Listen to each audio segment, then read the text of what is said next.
MTN News, shocking premiums. We are anticipating increased rates for marketplace coverage. As Congress remains in a stalemate, some Montanans could face huge jumps in health insurance costs. Also taking it to the streets. As good people of the United States of America, we have a voice. We have power. Millions of people across the nation, including here in Billings, expected to take part in No Kings protest this weekend.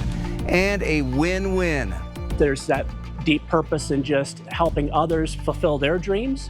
How a program aimed at putting people with disabilities in the workplace is paying off. The MTN News starts right now.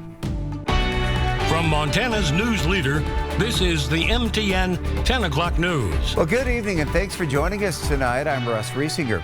Millions of people in cities and towns across America are expected to take to the streets tomorrow in the second No Kings Day protest.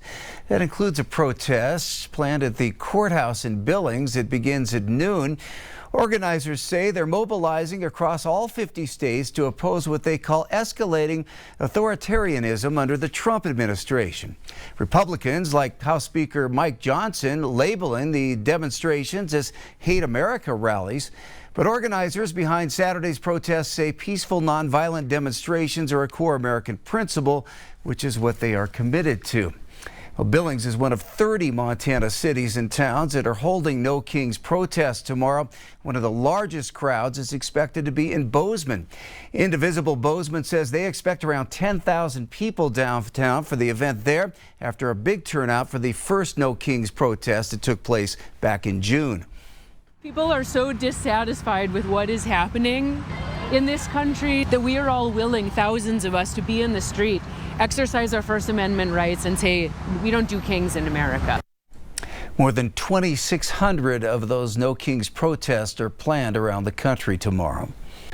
President Trump met with Ukrainian President Zelensky this afternoon, with the president saying he believes Russia is ready to end the war. President Trump, sir, do you believe you can convince Vladimir Putin to end the war in Ukraine? Zelensky is requesting American-made Tomahawk missiles to bolster the fight, something President Trump said he's considering sending, but later argued Ukraine wouldn't need new weapons if he can broker a swift end to the war. I'm the mediator, President. Hopefully we'll be able to get the war over with without thinking about Tomahawks. I think we're fairly close to that. Trump says he and Russian President Putin will meet for face-to-face talks in Hungary, but a date has not yet been set. Well, if you get your health insurance through the Affordable Care Act marketplace, you could be in for a big shock. Two health research groups are warning that premiums could skyrocket if enhanced subsidies aren't extended. And the chances of that happening don't seem very good right now, with Congress in a stalemate and the government in a shutdown. Our David J. is looking into what could be ahead if Congress doesn't take action. One side says Congress needs to handle the enhanced subsidies now. The other says there's time until the end of the year. If Congress does not extend those subsidies, some say the premium increases could double, triple, and even quadruple. It's expensive to get insurance now as it is. Heather O'Loughlin is the executive director for the Montana Budget and Policy Center in Helena. She's watching Congress closely, waiting to see what the fallout will be if subsidies are dropped. With these increased costs, we're worried about a significant loss of health care coverage and increased uninsured rate over time. The center is looking at insurance company numbers. For example, a family of 4 with 2 young children. A silver plan, they'd be paying roughly $417 a month for the entire family this year. Without those enhanced premium tax credits and estimated increased rate costs, that same family would be paying over $1,000 a month. KFF, which conducts health policy research, estimates a couple in its 60s in Billings will see premiums increase from $600 a month to nearly $2,900. Montana is certainly not different than the rest of the country. Marketplace individuals who receive coverage through these marketplaces are going to be feeling the effects. Consumers may be feeling the effects in just a few weeks, as open enrollment for healthcare starts November 1st. Without these enhanced subsidies, some people are still going to be eligible for some tax credit, but they're going to see a price that is, drastically different than what they were paying in the past few years. And Congress has not come any closer to an agreement. This is an absolute 100% red herring. Everyone in Congress knows, and the Democrats know as well, even the ones making this crazy argument, that is a provision that does not expire until the end of December 31. I trust no Republican's word as long as Donald Trump is saying that he refuses to extend health care tax subsidies. According to the Cato Institute, some Americans may see any increase in their premiums just not worth the cost, as they were used to a zero out-of-pocket expense with the COVID subsidies. In Billings, David J., MTN News. A stunning announcement from Britain's Prince Andrew, who renounced his title of Duke of York today. It follows years of scandal over his ties to convicted sex offender Jeffrey Epstein. He said in a statement that after a discussion with his brother, King Charles, that he made the decision because the accusations, which he still denies, had become a distraction to the work of His Majesty and the royal family. Our weather warming back up a bit today. Taking a look outside on this Friday night. What can we expect for the weekend? Let's get a first check on that forecast from meteorologist Jason Stiff. Jason?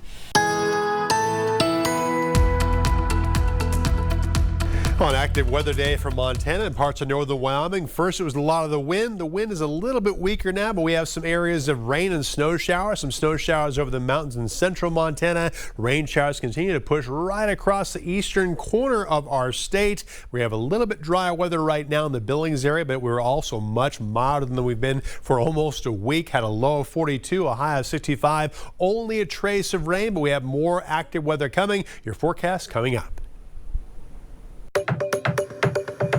Stillwater County authorities and the Montana Department of Justice are asking for your help finding a missing woman.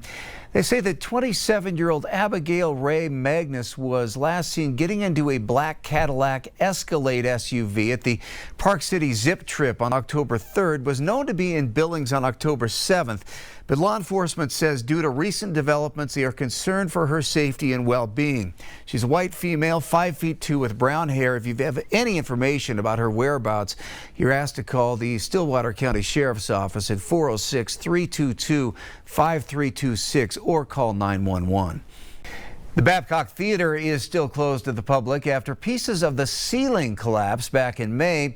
But this week it has gotten some work done to restore the original 1955 marquee. And as our Isabel Sparts reports, the historic theater is still getting the spotlight in a major way amid a long road ahead.